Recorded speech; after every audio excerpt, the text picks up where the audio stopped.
na akong magagawa para buhatin siya. Pabigat lang siya. Yan na. Yan ang gagawin natin. Sigurado ka ba? Wala na tayong ibang pagpipilian.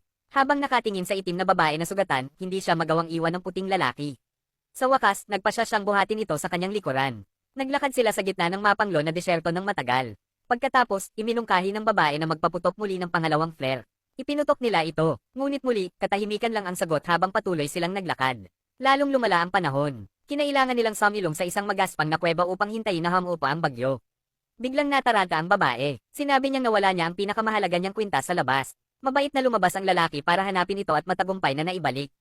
Hayaan mong ayusin ko yan para sa'yo, sabi niya. Ayusin mo to habang wala ako. Wala ka, hindi mo siya iiwan, ka. Dahil mabuting tao ka, pero may kailangang lumabas at humingi ng tulong. Isa na lang ang flare mo. Malalaman mo kung kailan ito gagamitin. Doon kita matatagpuan. Hanggang sa muli, nang makita ng lalaki ang sakripisyong ginawa ng babae para humingi ng tulong, siya ay labis na naantig. Ngunit makalipas ang 2 oras, nakita niya sa kanyang binoculars ang isang off-road na sasakyang mabilis na papalapit sa desyerto.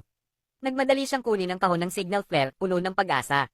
Ngunit laking gulat niya nang makita itong walang laman. Sa sandaling iyon, napagtanto niyang may nangyaring hindi tama. Iniwan ng babae ang kwintas doon sa labas ng sadya.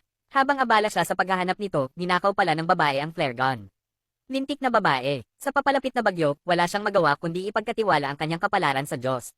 Samantala, ang tusong babae ay matagumpay nang nakatawag ng pansin ng sasakyang pangsadjep gamit ang flare.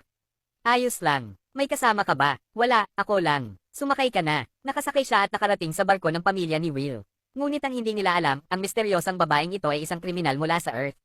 Kahit ipinanganak sa mayamang pamilya, likas siyang tuso. Nagawa pa niyang magnakaw at gumawa ng krimen para lang sa kasiyahan.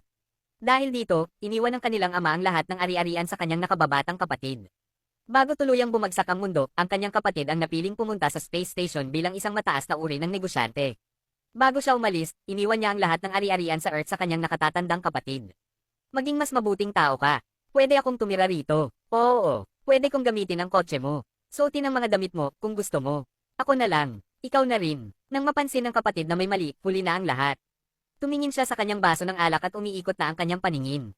Nanghina siya at bumagsak sa sofa. Lumapit ang babae at tumingin sa pulsuhan ng kanyang kapatid. Kinuha niya ang isang kutsilyo at pinutol ang pulsuhan nito. Pagkatapos, ginupit ang buhok nito at pinalitan siya sa space station.